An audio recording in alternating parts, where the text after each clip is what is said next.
On the news, 5 persons rescued amid search for more survivors in Abuja building collapse.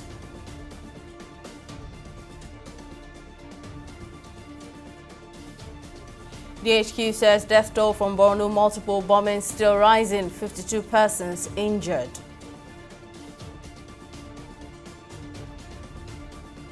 And Lagos State Governor Sanwo-Olu seeks federal government funding for newly created state universities.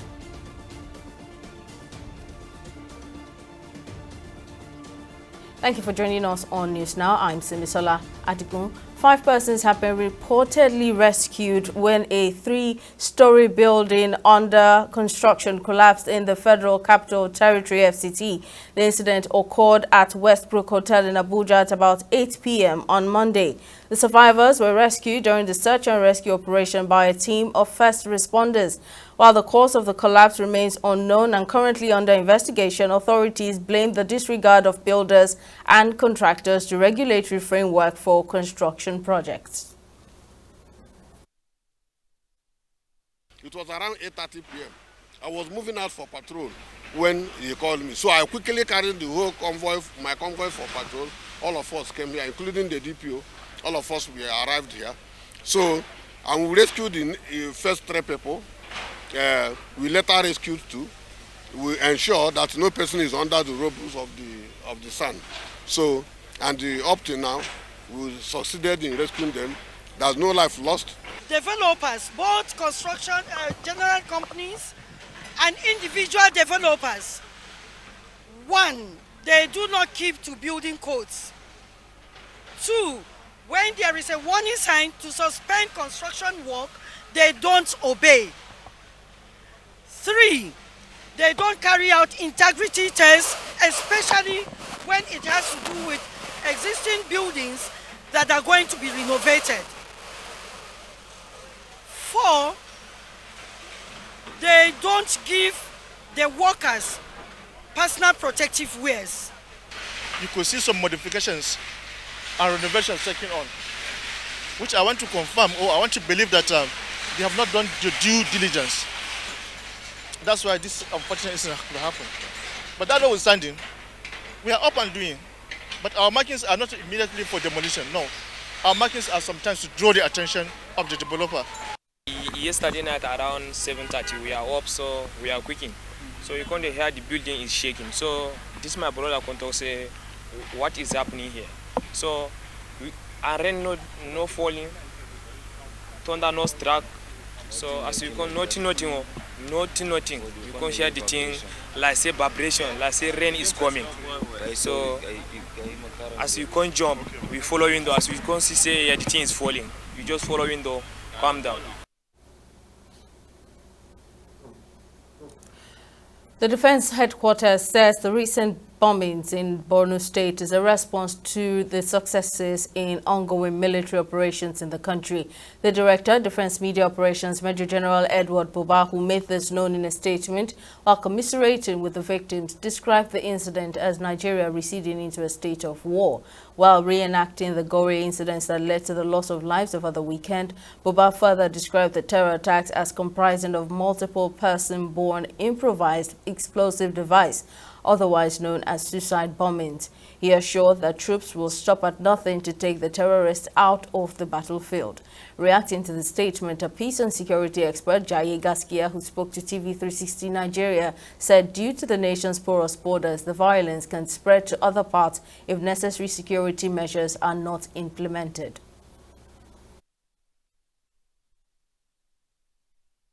When we look at the crisis of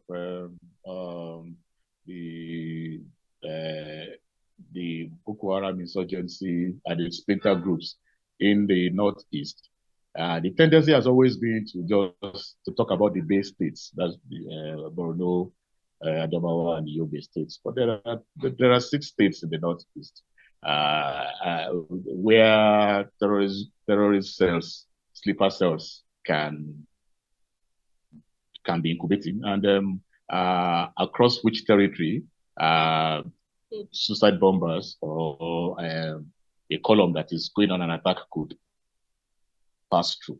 The same thing if you look at the Northwest. Again, the tendency in the Northwest is to look Zamfara, Kebbi, and Katsina as again the epicenters of the banditry. But then again, the Northwest has 7 states.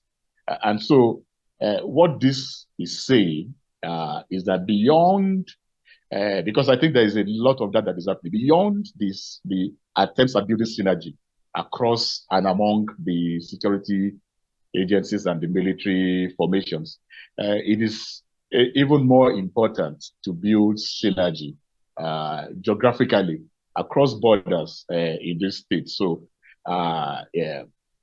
the response to the crisis, to the jihadist crisis in the Northeast, should be a Northeast response, and not just a response in those states. And so it's in that sense that what the commissioner said makes sense.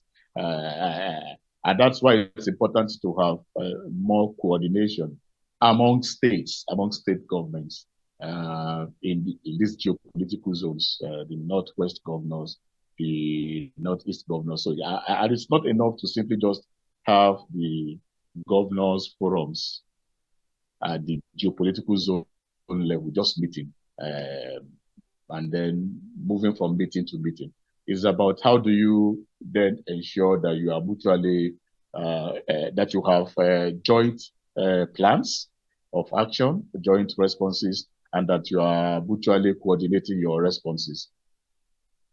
Meanwhile, the House of Representatives has denounced the recent suicide bombings in Gwoza, Borno State, which has resulted in the loss of lives and injuries to many. The lawmakers urged security agencies to intensify their efforts to contain the situation. This followed a motion sponsored by Honorable Ahmed Jaha, who condemned the attacks as heinous acts. Other lawmakers who supported the motion expressed their concerns and reservations about the incident, calling for coordinated efforts of state governors in the fight against insecurity. In addition to the 30, more than 136 people are critically injured and are receiving treatment in various hospitals in Maiduguri. Thirdly, I want us to know that the suicide bombers, after identifying their faces, it was discovered that they were recruited, they were drugged, they were brainwashed, and they were imported to come to Gwoza from somewhere to cause this issue. They came in uniform, what is normally called in the northern part of Nigeria Anko. They are wearing the same color of uniform. So it's a wake-up call for everybody in the country. If you see this kind of thing, they are more or less security threat. In the last 1 year that we got inaugurated into this house, there's one too many. Mr. Speaker, I think it's high time. We've had jailbreaks, nobody has been sacked. People are killed, nobody has been sacked. It's high time we find somebody responsible. Mr. Speaker, honorable colleagues, if we don't take any action, it's almost 15 years. And this house that we pride, which I believe we are, the house of the people, the earlier we look for scapegoats, which are justifiable, these guys have not lived up to expectations. I don't think the security apparatus is being charged by a particular region, like my brother Dasuki did say. The Inspector General of Police is not from Northern Nigeria. The Chief of Army Staff is not from Northern Nigeria. So this thing, we must discuss it as Nigerians, and we must equally, like you did say, security-related committee must live up to their expectation by calling the agencies they are superintending and conducting oversight under to account for what they are doing, that the breakdown in law and order must come to an end. A recent report from the Nigerian Ports Consultative Council has shown that a drastic drop in vessel calls into the nation's port has plunged operations in the maritime sector into a major crisis as businesses continue to nosedive following the forex crisis and inflation currently militating against the economy. According to the Comptroller General of the Nigeria Customs Service, Adewale Adeniyi, there has been a drop of 4.5% in the number of vessel calls into Nigeria Nigerian ports from 3,957 in 2022 to 3,778 in 2023. Adeniyi, who visited some of the terminals in Lagos, lamented that most of the terminals were empty, noting that import trade has dropped. He encouraged Nigerians to engage in more exports to boost the naira. Well, to get more reactions on this report, economist Segun Shopinton joins me on the news. Thank you, sir, for your time. Now, this report by the NPCC underscores the challenges bedeviling the Nigerian economy. But what are your thoughts on the moves by the federal government in terms of increasing exports and boosting the naira, the value of the naira? Well, thanks for having me. To be honest, I'm not sure what those efforts are. Speaking in terms of clear, specific, concerted efforts towards promoting exports in the last, I could even say in the last 5 years. What incentives have been put in place in terms of maybe legislative framework, in terms of regulatory framework, in terms of policy initiatives to encourage exporters, in terms of funding, providing export funding for operators in that sector. And there's precious little. There has been some efforts, no doubt, over the last 10 years. For example, the Central Bank of Nigeria under Godwin Emefiele came up with I think it was called the RX 100 or something like that, where there were some incentives provided by the central bank for people that were bringing export proceeds into the country. But we've seen precious little of this. And the truth of the matter is that if you look at, our economy today, besides petroleum products, what exactly do we export as a country? What exactly do we export? What products do we produce in sufficient quantities to guarantee that we can export, adequate quantities? It's precious little.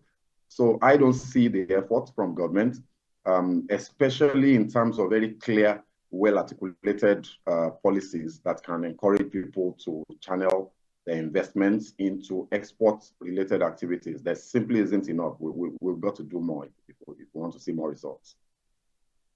Let's talk about the role of the citizens here. What can citizens do to aid government's efforts? Well, the efforts that they say they are putting in to improve exports and consequently boost the value of the naira. Well, look, there's very little that the average individual can do beyond their quest for survival on a daily basis. Of course, there are investors and corporate organizations, small businesses who may play in this sector.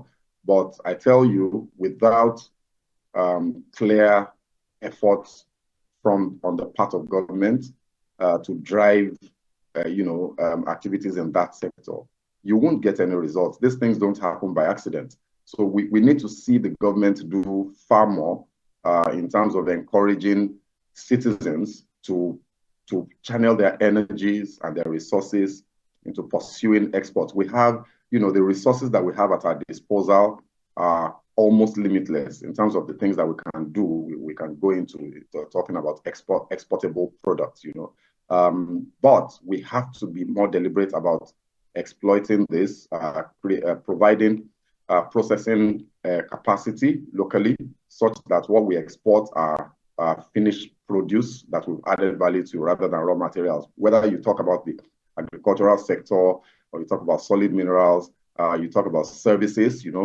whatever you want to export, you've got to add value to it.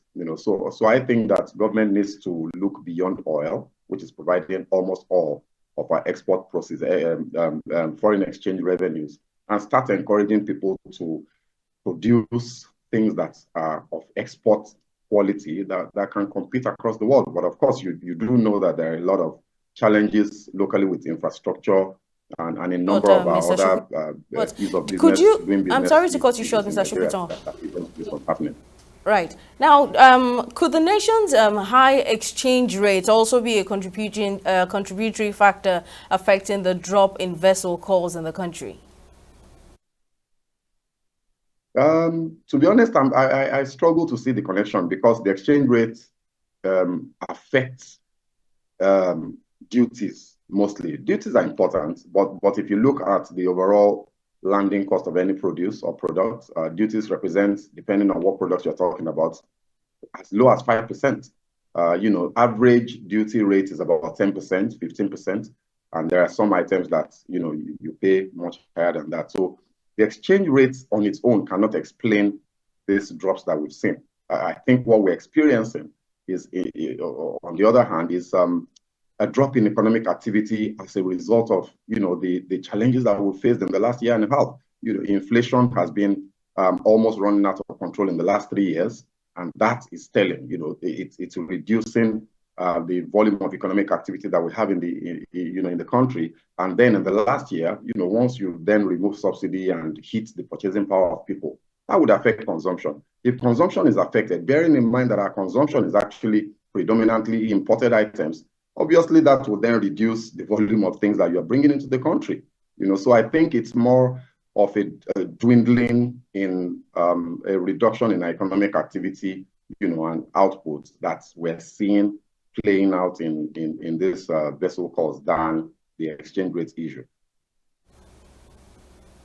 Now, the importers majorly are complaining about, the duty rate here. Could that also be a factor, a contributory factor? The duty rate is important, and it's actually important to have that rate stable so that people can plan. If you can't plan as a business, you're bringing in goods into the country, you want to be sure how much those goods will land at in your country, which will then determine your selling price and how much profit you'll make. So if that rate changes too often, you may, especially if it changes significantly, then you may run into problems. But like I said earlier, I'm not sure that on its own can explain the drop in the volume of activity at the ports that we've seen. That's clearly an indication that consumption in the country is falling. Imports are reducing because we are simply not consuming as much products as we were doing maybe 10 years ago. So the duty issue needs to be addressed. We need to have some stability there. But the issues that we are confronted with as a country and as an economy are far more varied than just to narrow it down to the exchange rates on duties concern. Right, then, economist Segun Sopitan, thank you very much, sir, for your insights. Moving on, Chairman of the Independent National Electoral Commission, Mahmood Yakubu, says the commission has no constitutional power to conduct local government elections except in the Federal Capital Territory, FCT. Yakubu said this on the sidelines of a 2-day induction retreat for INEC resident electoral commissioners on Monday in Lagos, ahead of the governorship elections in Edo and Ondo states in September and November, respectively. Reacting to the agitation seeking constitutional backing for INEC to be saddled with the responsibility of conducting local government elections, Yakubu says necessary constitutional amendments must be made to that effect. The same section of the Constitution that establishes INEC also establishes the State Independent Electoral Commissions. So it's good for people to do advocacy, but the Constitution has to be amended for that to happen. But right now, INEC conducts local government elections in the Federal Capital Territory for 68 constituencies, 6 area council chairmen, and 62 councillors. And it's the only part of the country where there is regularity in the conduct of elections, where there has never been a caretaker committee, and where no one political party has ever won in all the 68 constituencies. So we are encouraged by what we have done. But as for taking over state elections, the Constitution has to be amended, and we're not there yet. We had, unfortunately, flooding in our office in Edo State. Over 4,000 machines were affected. We deployed our technical staff. We have already recovered over 3,500 of those machines. And since this is an off-cycle election, if we are not able to recover the machines for Edo State, we'll call for additional support from neighboring states, since it's only Edo that will be conducting elections. So in terms of machines, be rest assured we have enough. We are going to recover for Edo, and we have enough assets from neighboring states to make sure that we don't suffer any encumbrances at all. I will take a short break, but still to come in the news, former U.S. President Donald Trump asks for hush money conviction to be overturned. We'll give you details when News Now returns.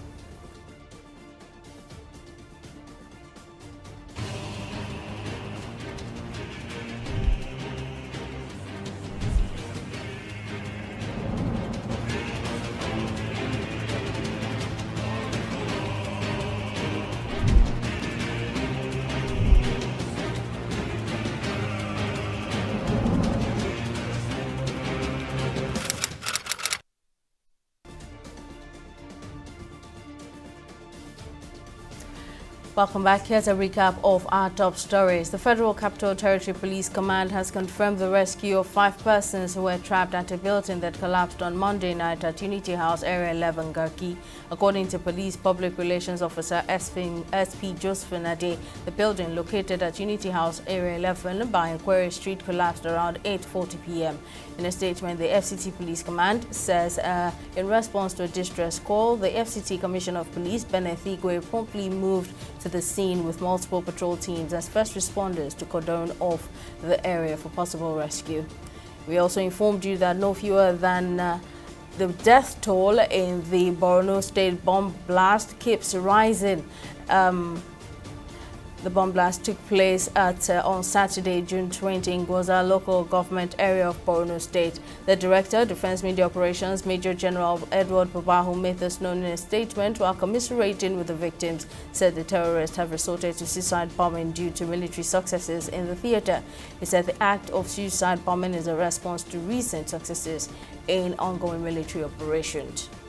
In case you missed any of our news bulletins, for more updates, you can catch us on Limex World TV and AVO TV or log on to our website on www.tv360nigeria.com. You can also follow us on our social media platforms on Twitter, Instagram, and YouTube at TV360 Nigeria, or download our mobile app on Google Play Store, Huawei App Gallery, and Apple Store.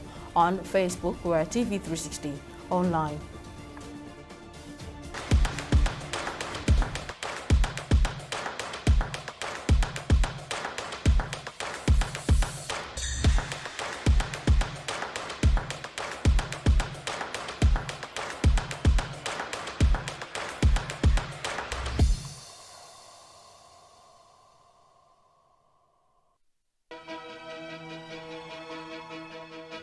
Opinions are free, facts are sacred, but truth is universal. How, in practical terms, can we, for instance, de-escalate the tension? When you go into public office, you must be ready to answer to the people. We know where the enemy is. 3 places. The Lake Chad Basin, the border area between Nigeria and Cameroon, and then the Sambisa Forest. On Digi 360, we give you a complete dose of everything. Opinion, facts, and undiluted truth. I hardly believe what politicians say in this part of the world. A new Nigeria is possible, a future is possible. We delve into the issues, dissect it so that you can understand it, use it to take action. I don't think there's any need for any governor to look for grant for ranching. Digi 360, dissecting the issues.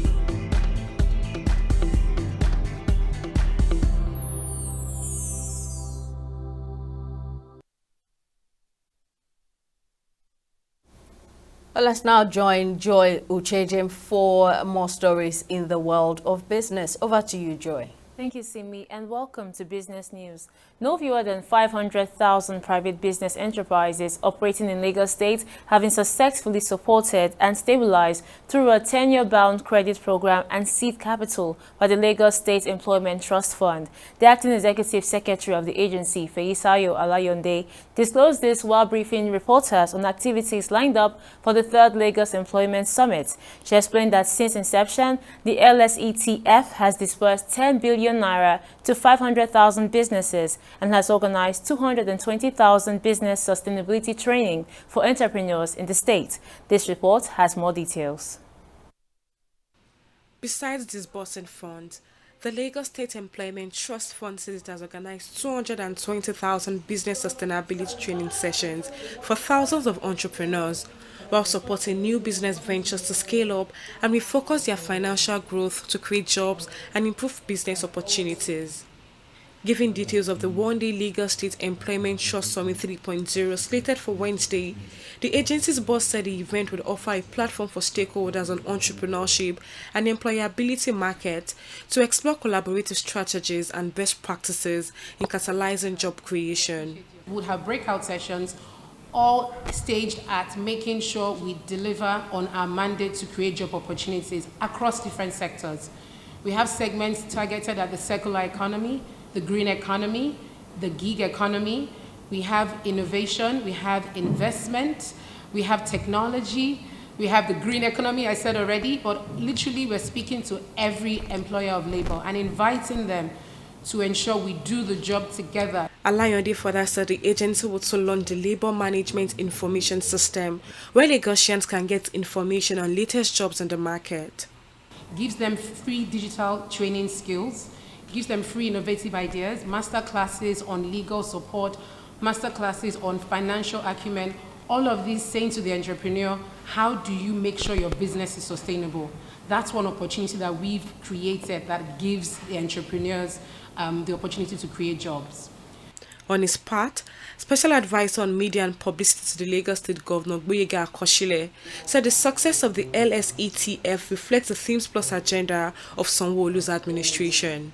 We want the whole Lagos to know the importance of LSETF.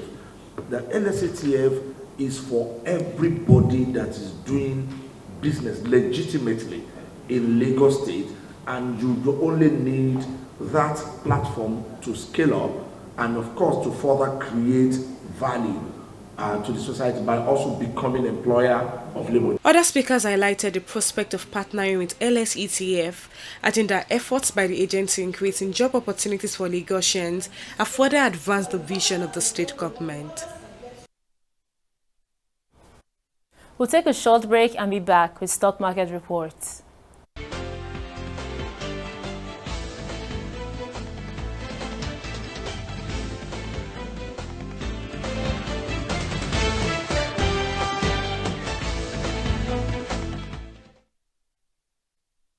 Welcome back. Nigeria's equities market has bounced back from Monday's red trade to close at 0.05%. Insurance companies had a swell run on Tuesday as investors bought the shares of Cornerstone Insurance Company, which led the gainers with a 10% share price appreciation to close at 2 naira 9 kobo, followed by Wapik Insurance. Now, at the end of today's trading session on the Nigerian Stock Exchange, which is the NGX, a total of 365 million volumes of shares in over 8,000 deals, corresponding to a market value of about 4.1 billion naira were traded.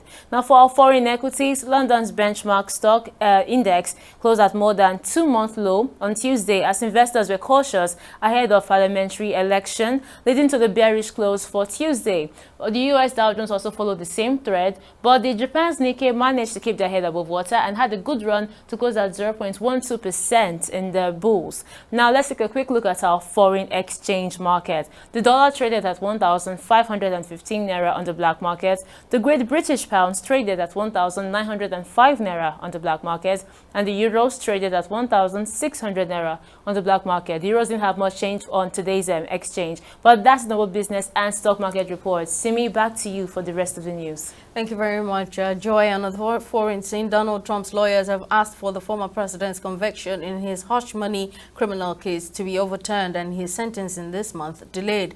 According to U.S. media reports, a letter sent by Trump's lawyers to the New York judge presiding over the trial reportedly cites Monday's Supreme Court ruling that granted the former president immunity from prosecution for official actions he took while in office. In May, Trump was convicted on 34 counts of falsifying business records. He will be sentenced on July 11. And on sports, Chelsea Football Club has completed the signing of midfielder Kiernan Dewsbury-Hall from Leicester City for £30 million. The 25-year-old becomes the fourth summer acquisition for the Blues following the arrivals of Tosin Adarabioyo, Omari Kellyman and Mark Guer. Dewsbury-Hall has scored 12 goals and provided a further 12 assists in 45 44 league games last campaign, leading him to be named Leicester City's Player of the Season and Players' Player of the Season. That's all on news now. Thank you very much for watching. We'll see you again next time.